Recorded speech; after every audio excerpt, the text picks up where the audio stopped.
Hello guys, welcome back to my channel. ఇప్పుడే Laila movie అయితే complete చేసుకుని వచ్చేసాను. ఈ వీడియోలో కంప్లీట్గా లైలా మూవీ నాకేమనిపించింది, ఎలా ఉందనేది కంప్లీట్గా అయితే డిస్కస్ చేద్దాం. లాస్ట్ వరకు అయితే చూడండి. సో ఫస్ట్ టైం ఎవరైతే వీడియోని చూస్తున్నారో లైక్ అయితే చేయండి, ఛానల్ అయితే సబ్స్క్రైబ్ చేసుకోండి. మంచి మంచి వ్యూస్ వస్తున్నాయి, బట్ ఏంటంటే సబ్స్క్రైబ్ అయితే చేసుకోవట్లేదు. దయచేసి అయితే సబ్స్క్రైబ్ చేసుకోండి. సో ఇంకా మూవీ టాపిక్లోకి వచ్చేస్తే, మూవీ నాకేమనిపించిందంటే ఒక యావరేజ్ మూవీ అయితే అనిపించింది. మరీ అంత వర్కౌట్ అయితే కాలేదు. కామెడీ చాలా ట్రై చేశారు కామెడీ జనరేట్ చేయడానికి, బట్ అంత అయితే వర్కౌట్ అయితే కాలేదు. బట్ ఏంటంటే మనకి విశ్వక్సేన్ బాగానే ట్రై చేశాడు లేడీ గెటప్లో. సో మంచి ఛాలెంజింగ్ రోల్ అయితే తీసుకున్నాడు లేడీ గెటప్గా చేయడానికి. బట్ కొంచెం అయితే సక్సెస్ అయితే అయ్యాడు. బట్ ఏంటంటే ఈ కామెడీ ఏదైతే ఉందో, ఈ డబుల్ మీనింగ్ డైలాగ్స్ కానీ, అండ్ ఈ పొలిటీషియన్స్ పోలీసులు వెనక ఈ లేడీ లైలా వెనక తిరగడం, ఏవైతే సీన్స్ ఉన్నాయో అంత వర్కౌట్ అయితే కాలేదు. మరీ ఎంత జరుగుతుందా అన్నట్టు అనిపిస్తుంది అనమాట మూవీలో. ఓకేనా, అంత రియలిస్టిక్గా లేవు అనమాట ఈ డైలాగ్స్ కానీ అండ్ ఈ సీన్స్ ఏవైతే క్రియేట్ చేశారో అంత అనిపించలేదు నాకైతే. ఓకే, అండ్ ఇప్పుడు పర్ఫార్మెన్స్ విషయానికి వచ్చేస్తే లైక్ హీరో విశ్వక్సేన్ గారు అయితే బాగానే చేశారు. ఈ లైలా గెటప్ ఏదైతే ఉందో, లేడీ గెటప్, సో ఇంతకుముందు చాలామంది హీరోస్ చేశారు అండ్ ఇప్పుడు మన విశ్వక్సేన్ కూడా ట్రై చేశాడు. ఆ రోల్కి అయితే న్యాయం చేశాడు. బట్ ఏంటంటే స్టోరీ నెరేషన్ ఇవంతా కంప్లీట్గా ల్యాగ్ ఉండడము, సో ఈ డైలాగ్స్ ఏవైతే రాసుకున్నారో సో ఫ్యామిలీ ఆడియన్స్కి అయితే అస్సలు నచ్చదనమాట. సో కొంచెం యూత్కి మేబీ కనెక్ట్ అయితే అవుతాయన్నమాట. ఎవరైతే జబర్దస్త్ టైప్ ఆఫ్ కామెడీకి బాగా నచ్చుతాయో సో అలాంటి వాళ్ళకి ఈ మూవీ బాగానే అనిపిస్తుంది. బట్ ఎక్కడైతే లైక్ క్లాస్ మూవీస్ లవర్స్ ఎవరైతే ఉంటారో వాళ్ళకైతే కొంచెం ఇబ్బందికరంగానే అనిపిస్తాయి అనమాట.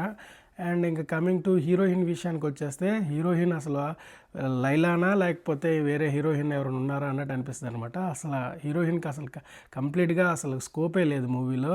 సో ఉంది అంటే ఉంది, అంతకుమించి ఇంకేం లేదు. అండ్ ఇంకా మ్యూజిక్ విషయానికి వచ్చేస్తే 1 or 2 సాంగ్స్ బాగున్నాయి. సోనూ సూద్ పర్వాలేదు, అండ్ అది కోయ్ కోయ్ సాంగ్ కూడా బాగానే పిక్చరైజేషన్ అయితే చేశారు. సో అంతకుమించి ఇంకా మూవీలో అంత ఏమనిపించలేదు సాంగ్స్. అండ్ మ్యూజిక్ కూడా ఓకే, మరీ ఎక్కువ బీజిఎమ్స్ ఇచ్చేసి మంచిగా ట్రై చేశారనేది అనిపించలేదు. ఓకే, పర్వాలేదు, మ్యూజిక్ అయితే పర్వాలేదు. అండ్ కమెడియన్స్ కొంతమంది బాగానే యాక్టింగ్ చేశారు, మన పోలీస్ ఆఫీసర్గా కానీ అండ్ ఆ పొలిటీషియన్. నాకేమనిపించిందంటే వాళ్ళు అప్పటి వరకు అంత పవర్ఫుల్గా ఉంటారు, ఎప్పుడైతే ఈ లేడీ క్యారెక్టర్ ఇంట్రడక్షన్ అవుతుందో అప్పటి నుంచి అసలు కమెడియన్స్గా మారిపోతారు అనమాట.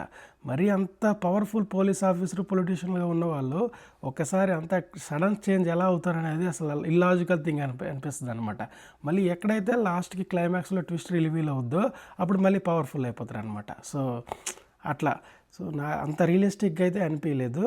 అండ్ ఇంకా కమింగ్ టు డైరెక్షన్ విషయానికి వచ్చేస్తే మరి కొంచెం గట్టిగా ట్రై చేయాల్సిందేమో ఈ ఏదైతే స్టోరీ రాసుకోవడము అండ్ ల్యాగ్ లేకుండా అండ్ సింపుల్గా లైక్ క్రిస్పీగా ఉండేటట్టు ఏదైతే కామెడీ జనరేట్ చేయడం అనేది చేసుంటే చాలా బాగుండేది అనిపించింది. సో అదనమాట. అండ్ ఇంకా ఓవరాల్ మూవీ విషయానికి వచ్చేస్తే నాకైతే ఓకే, 1 టైం వాచబుల్ అనిపించింది. అండ్ లైక్ మరీ క్లాస్లో మూవీ లవర్స్ ఎవరైతే ఉన్నారో వాళ్ళకైతే అంత నచ్చకపోవచ్చు. ఓకే, ఒక యావరేజ్ మూవీ లాంటిగా. జబర్దస్త్ కామెడీ ఎవరికైతే బాగా నచ్చుతూ ఉంటుందో వాళ్ళకైతే బాగానే అనిపిస్తుంది మూవీ. సో ఇది గైస్ నా రివ్యూ. సో దట్స్ ఇట్, ఇంతకుమించి ఇంక చెప్పడానికి ఏం లేదు. సో పర్వాలేదు, ఓకే, అంతకుమించి ఇంకేం లేదు. సో వీడియో నచ్చితే లైక్ అయితే చేయండి, ఛానల్ అయితే సబ్స్క్రైబ్ చేసుకోండి. ఇంకొక వీడియోలో మళ్ళీ కలుసుకుందాం. Thank you so much for watching. Bye.